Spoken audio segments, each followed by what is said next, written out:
think about failure, for me anyway, I've been through a lot. My father served 22 years in prison. I grew up in a single parent household. Car got repoed, lost my business, almost lost my mind, had enough bad relationships that I can't even count, right? But I needed all those things to happen for me so that I can realize what was on the other side. And what was on the other side was building a multi-million-dollar business, creating Slutty Vegan when I had no idea what I was doing as an entrepreneur, becoming a wife and becoming a mother when a doctor told me that I couldn't even have kids. So when we think about failure, it really is just re-engineering a negative mindset. And that's why I wrote the book. I wanted people to know that, okay, it's inevitable. Life is going to happen, but it's what you do with what happens in life is what makes the difference. And I know that it's going to bless a lot of people. This is a theme that we've been hearing today over and over again. This is a theme that came out in 1963 when A. Philip Randolph, a trade unionist, came forth to call for a march on Washington, asking for an end to Jim Crow laws, equal access to public education, and civil rights legislation that would change the face of a nation. Today we come before you, walking on the road to jobs, the road to peace, the road to justice, paved with the blood, the sweat, the tears of labor movement people from around the nation. And today, I come to you as a young person, as a young woman, as a young black woman, to ask you to use us, use the young people of the United States of America to pave a road that will last forever, pave a road that will let us become the foot soldiers, let us not have to do this again for our children. We ask you to let us come forth with you, not behind you, not in front of you, but together on that road to jobs, justice, and peace.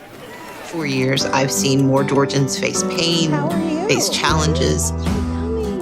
When I didn't win the governor's race, not getting the job didn't exempt me from the work, and so I didn't quit.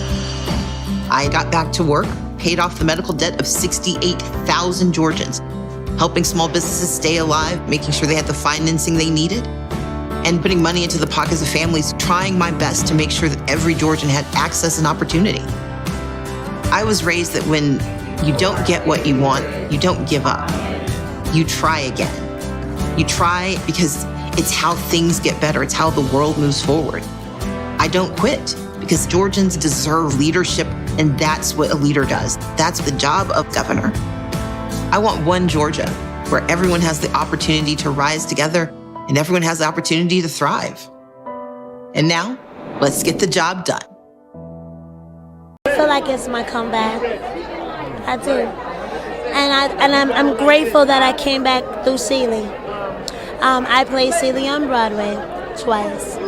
And I was young. I was like my life was all over the place. So I felt like I was carrying her cross and Celie's cross at the same time, and that was heavy. Playing it now, being married, having more children, adding a dog to the equation, and 2 grandbabies, I see everything totally different. 10 years, whenever I look back, do I want to have any regrets?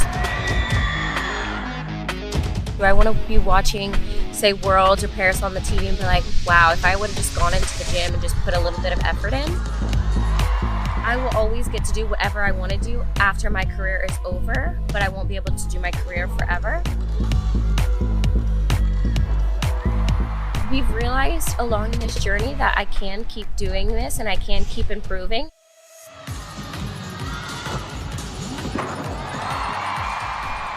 I have expectations, but I won't be let down if I don't achieve something.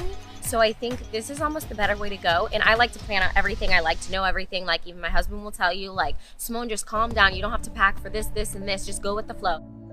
And I'm not that type of person, but this year has kind of been like that.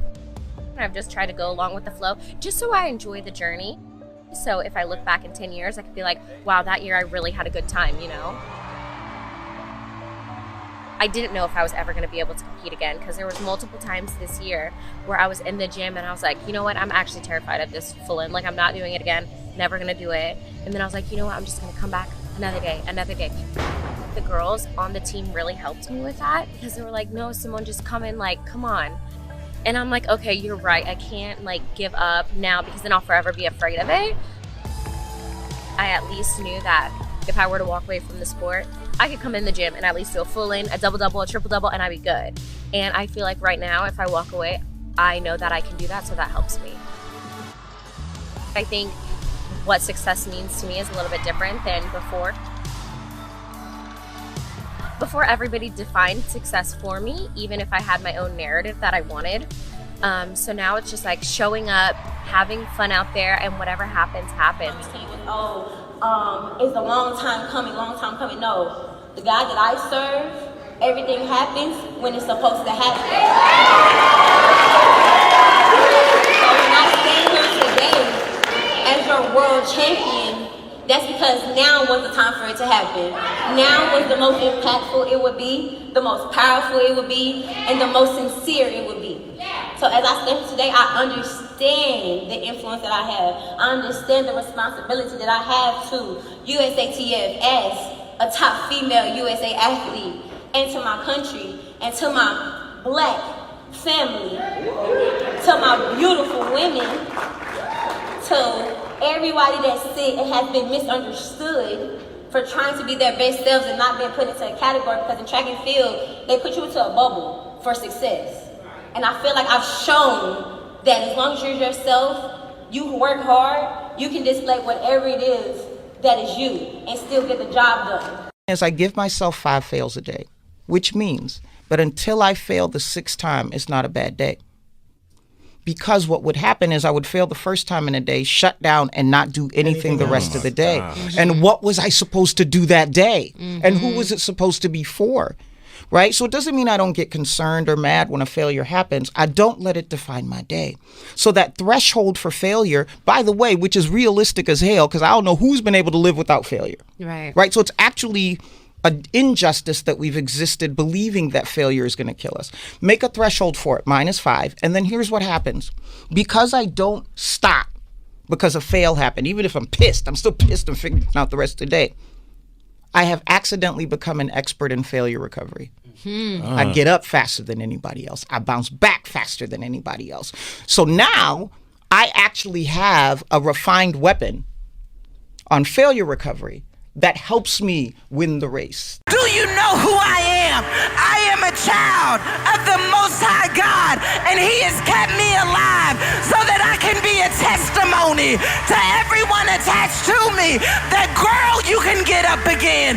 Girl, addiction can't have you. Girl, divorce gotta let you go. Girl, get up. Girl, get up. Girl, get up. Girl, get up again. Girl, depression gotta let you go. Girl, anxiety has to lose its hold. Girl, get up. I'm begging for you to get up. I'm pleading for you to get up. My daughter needs to see you get up. My sister needs to see you get up. My generation needs to see a woman get up again.